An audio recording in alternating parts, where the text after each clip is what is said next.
I think it's a really important area. One of the things that we find is that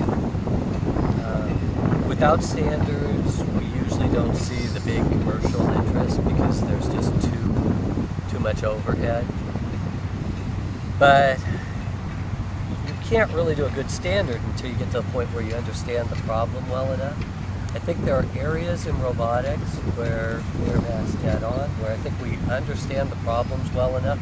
If you go and look underneath a bunch of different robots, you see the same kinds of things, the same kinds of PID algorithms, you see the same kinds of issues with sensors. So I think there are areas where already we can start to see some standards emerge. In Pleo, because we're going a different direction from where most people are going, in our prototyping, I think if we had better standards-based things, there's a lot of things we could do in prototyping much faster. But our goals, what we're trying to accomplish, are so different from the things that I'm usually trying to accomplish if I'm doing robotics, that a lot of them I don't think are at a point where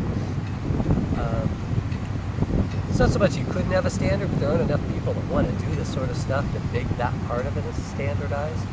So I think in terms of actuators, we're in a pretty similar place. From there on up, I think a lot of the things we're doing function a little differently than you normally would because of what we're trying to accomplish, and probably it's hard to do. We're finding that in general there aren't sensors out there that work the way we want them to. And the interaction and the way that we do the deal with the probabilistic nature of the environment are different from most of the things. Generally, what we see is you have sensors that do give you pretty reliable, pretty high resolution information about a specific thing. But when you look at life forms, they don't really do that. They have lots of little sensors that give you some idea of what's going on, and in aggregate, they tell you something useful. So we're sort of struggling with some different questions. I think it's a good idea, but it's still early. It won't solve all of my problems right now.